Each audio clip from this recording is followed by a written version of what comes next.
There was once a man who stood in the midst of defeat, yet spoke as if he already held the prize. While others prayed and pleaded, he declared. He did not beg, he affirmed. He did not worry, he knew.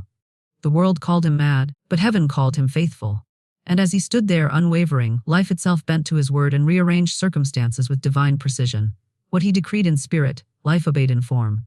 For the spoken word, backed by fearless faith, is the law unto manifestation. So many are in bondage to appearances. They bow before facts and worship delay.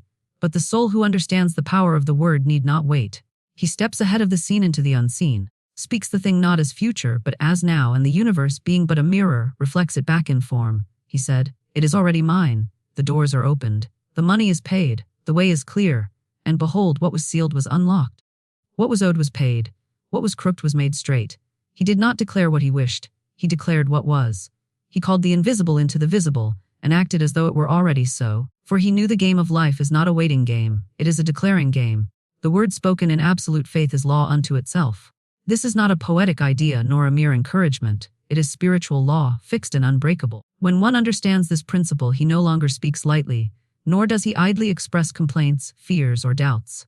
For he knows that his every word, when charged with emotion and belief, sets unseen forces into motion. What is spoken in fear produces according to its kind. What is spoken in faith brings forth in power. The tongue is the rudder of man's ship, and by it he directs his destiny. When one speaks from the place of divine certainty, it is not he alone who speaks, but the Spirit within giving utterance to the truth. Words are not casual things. They are containers of creative force. They shape the very substance of one's world. Just as a seed knows to become a tree, so too does a word spoken in faith carry the blueprint of its manifestation. And like the seed, it does not require the speaker to dig or force its unfolding. He need only plant it with conviction, and let the divine law perform its silent work. Many souls speak what they do not believe, and thus wonder why nothing changes. They say, "I am wealthy," yet tremble when the bill arrives. They declare, "I am healed," but check their body with dread. Their word lacks the fire of faith, and therefore it returns void. But when a man speaks a word as law, as the final say, with no double mind or inner argument, that word cannot help but fulfill its assignment. It goes forth not to meander, but to accomplish. Consider the one who speaks, "I have perfect right employment now," and believes it.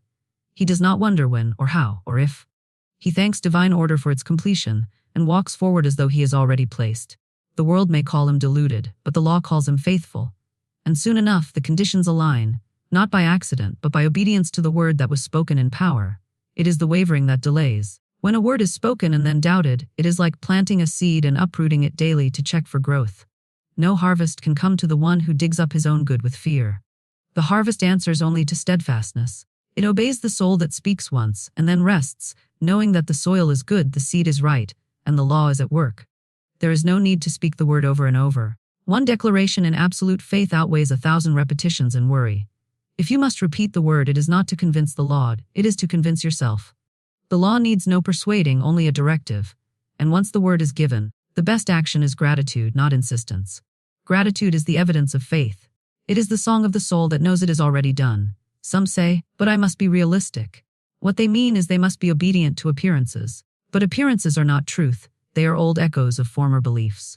To continue to serve what you see is to remain enslaved to the past. The one who creates anew must disregard what is and speak what is becoming. He does not look at the mountain and say, "It is too high," he says. "The path is already made," and so it is. One must become master of his word, for every word is a decree. Whether you say, "I always catch a cold," or "Everything flows to me with ease," you are writing the script of your experience. The law does not judge, it executes. If you speak lack, it sends lack. If you speak love, it sends love. If you declare peace, it sets the angels of harmony upon your path. But you must believe it when you say it. The word is the spiritual seed, faith is the substance, emotion is the water, and rest is the sun. These elements together cause the word to germinate and flourish. The one who speaks with fear blocks the sun. The one who doubts removes the roots. But the one who speaks, believes, rejoices, and rests. He is the one whose harvest is assured. There is no power in a hollow phrase, but there is infinite power in a word uttered from the deep well of spiritual authority. The soul that knows its oneness with the infinite speaks not as a beggar, but as a king. He commands, and it is done. His word is not a wish, it is a law, and that law, once spoken, governs the conditions of his life. He does not wait for proof to believe, he believes, and then the proof appears. To understand this is to hold the scepter of dominion. To misuse this is to live in self-made chains. Therefore, speak wisely, speak boldly, Speak with the knowing that your word, spoken in faith, is the spiritual decree that cannot return void. It must manifest because it is law. Declaration must be present, tense, without doubt or delay. This is the cornerstone of demonstration. One cannot speak of good as if it were distant and expect it to appear now. The law responds to immediacy. It moves at the pace of belief, not the clock. When the soul declares, I will have, it places its good forever on the horizon. But when it says, I have, and says it with conviction, the unseen forces arrange themselves to make it so in the visible. The difference between I will and I am is the difference between postponement and possession. Those who truly understand the power of the word do not speak of the future in their declarations. They do not say, I will be healed, or money is coming to me. Such speech suggests absence, it reinforces lack, it affirms delay, and the law, being exact, reflects that delay. But the soul who says, I am healed now, I am rich now, it is done now, speaks from the mountaintop of spiritual knowing. He dares to claim what the senses deny. He dares to speak as if the unseen were already seen. And because he declares it so, it becomes so. Every word is a mold. It shapes the substance of the invisible. When one speaks in present tense, he sets the form with clarity. He leaves no room for confusion. The law does not guess, it executes. It is not moved by desperation but by direction. I am loved now brings love. I am favored now attracts favor. I walk in abundance now opens doors that seemed locked, but only when spoken without doubt. For a declaration that carries fear is a contradiction. The law cannot serve two masters. It will not deliver abundance to one who fears poverty more than he believes in supply. The language of manifestation is the language of finality. It is done. It is finished. I receive now. These are the affirmations that strike the bell of heaven and echo into form. The soul that adds hesitation to his words dissolves their power. He says, I am healthy, then whispers, I hope it works. He affirms prosperity but worries over his bank account. This divided energy neutralizes the command. Faith must be full to bear fruit. The mouth must match the inner conviction, and the inner conviction must be undivided. Delay is often not in the law but in the speaker. The law stands ready to perform the word, but it waits for the declaration that carries no contradiction. One cannot say, I trust, and then look over his shoulder. He must walk forward with the attitude that his good is already walking beside him. This is not imagination, it is spiritual discipline. It is the trained habit of speaking as a creator, not as a victim of appearances. One must train the tongue to speak what is, not what seems to be. To say, I am poor, because the pocket is empty, is to give energy to illusion. To say, I am supplied, because the spirit is infinite, is to align with truth. The one who aligns with truth finds that truth becomes flesh. The words spoken with present, tense conviction are not mere wishes. They are divine commands. They are the keys that unlock the treasury of heaven. It matters not how impossible a thing appears. What matters is how the soul speaks of it. There is no power in saying, someday I will have it. That is the language of postponement. But there is infinite power in saying, it is mine now. I walk in it now. I live as if it were visible. And this present tense claim causes the invisible to speed forth into manifestation. The law rushes to obey those who speak from the vibration of completion. Some say, but I do not feel it yet. Feeling follows belief. Speak the word and let the feeling rise to meet it. Emotions are trained by repetition. The more one affirms in present tense, the more the subconscious accepts it as fact. And when the inner self accepts it, the outer world must mirror it. One does not need to feel wealthy to speak wealth. He speaks it until it becomes his dominant vibration. And from this vibration, results must come. A word spoken in the present is like an arrow released. It flies forward and strikes the target. A word spoken in future tense circles aimlessly. It never lands because it was never truly sent. One must speak with direction. Declare what is wanted as though it already exists. Speak of healing while still in the sickbed. Speak of success while still in the shadow of defeat. Speak of peace while storms rage outside. For it is not the condition that governs the word. It is the word that governs the condition. Therefore, speak now. Speak as if the prayer is already answered, because in truth it is. Heaven waits only for your declaration. Let the word go forth as finished, and the world will reshape itself to prove it so. Declare your good in the present and let life bow to your authority. For the present, tense word is the voice of the Creator, and creation moves at its command. Life reflects inner speech instantly when backed by divine knowing. This is not a metaphor, nor is it a hopeful sentiment, it is a spiritual law. The inner speech of man, when fused with absolute certainty, becomes the silent architect of his outer world. What one whispers within, life shouts without. What is impressed upon the inner chamber of thought and feeling becomes expressed in time, space, and form. The moment man aligns his inner word with conviction, the mirror of life reflects it with unfailing precision. This is why the careless word is dangerous. The idle thought, the spoken fear, the jest made in frustration, if accepted as real within, They set into motion a chain of events without. One cannot affirm peace inwardly while speaking chaos outwardly and expect serenity. The law does not heed what man wants. It obeys what he knows. If he knows struggle, it brings more of it. If he knows victory, even amid defeat, then the tide turns at once. When inner speech is grounded in divine knowing, it pierces through appearances like a blade of light. It sees no obstacle, it recognizes no denial. It does not consider the senses, for it knows the senses lie. What is seen is temporary. What is spoken with knowing is eternal. Therefore, the wise man disciplines his thoughts as a gardener tends his field. He uproots doubt the moment it sprouts. He casts down images of lack before they grow strong. He guards the gates of his mind as one who watches over treasure, for he knows that what enters there will soon knock upon the door of his life. Life does not hesitate when the command is firm. It does not delay when the vision is clear. When one speaks within himself, I am free, I am wealthy, I am whole, and speaks it with no mental debate, life answers instantly. Circumstances begin to move, people appear, opportunities align, the outer condition bends to accommodate the inner decree. But if the word is weakened by fear or followed by contradiction, it returns like an arrow without aim, lost, ineffective, incomplete. There is power in the unseen whisper. A man may walk silently, yet his inner voice may roar with certainty. It is not necessary to shout or strive. The true declaration is quiet but unstoppable. It carries the weight of heaven behind it. To say within, this door is open, and to know it opens that door regardless of its lock. To say, I am chosen, and to feel it as real causes life to arrange the stage accordingly. The soul must become aware of what it is constantly affirming within. The outer world is not chance, it is echo. It does not lead, it follows. When man understands this, he ceases to plead for change and begins to speak change into being. He no longer waits for conditions to approve his good, he affirms his good until conditions yield. This is not arrogance, it is alignment. It is the soul remembering its authority. If one desires health, he must not merely say it, he must know it as present. Not tomorrow. Not when the symptoms leave. He must declare within, I walk in radiant health now, and reject every argument to the contrary. For when the inner word is undivided, the body must conform. The cells listen, the organs respond. The energy of life flows where it is claimed without resistance. The same applies to supply.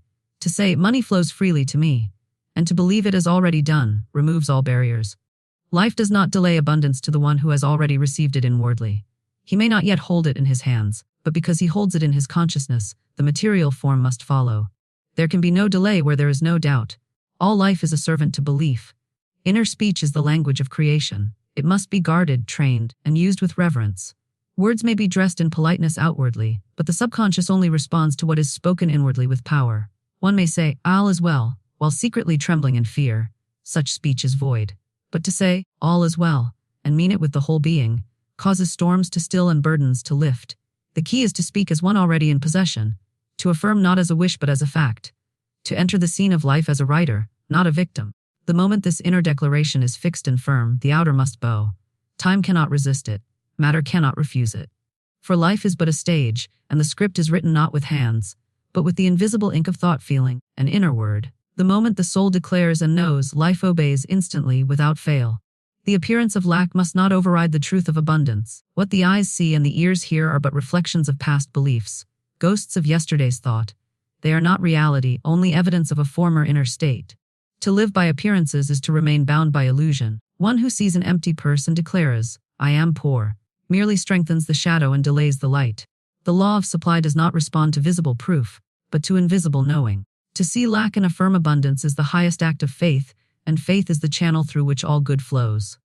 Many live in a world shaped by what they call facts. They read the ledger, measure their cupboards, listen to the reports of others, and then they declare, there is not enough. And so it becomes their truth.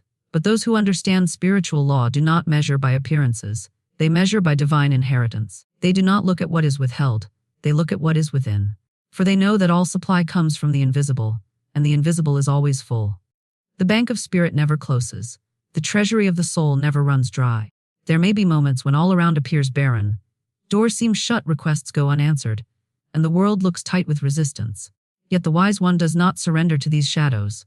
Instead, he plants his feet and speaks with authority. This is but appearance. It has no power over me. I live in an abundant universe. My supply is infinite, immediate, and unfailing. And by that spoken truth, the illusion is pierced and the path of provision revealed. Supply is spiritual, not material. It is not something earned through struggle, but something received through alignment. When the soul is aligned with truth, it draws abundance as naturally as a magnet draws iron. The mistake is in believing that supply comes from jobs, people, or circumstances. These are only channels, not the source. If one channel closes, the source is not diminished. A new channel will open, often in ways more perfect than the mind could conceive. Fear of lack is the great thief. It robs the soul of its peace and shuts the doors of manifestation. When one says, "What if I lose everything?" or "How will I make it?" he speaks limitation into law. But when one says, "All that is mine by divine right flows to me now.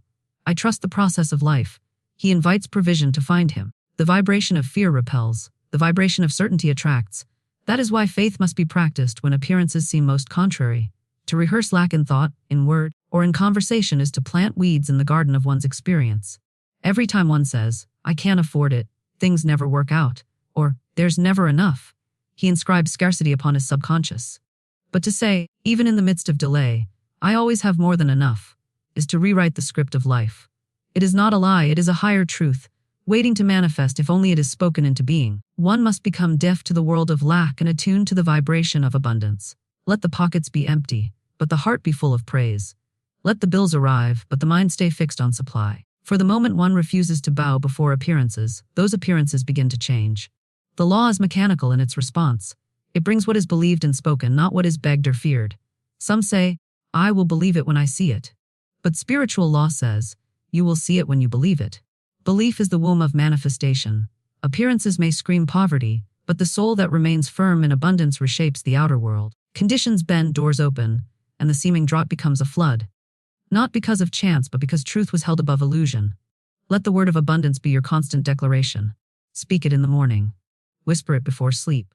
Affirm it when doubt tries to creep in. Say, "There is always more where that came from.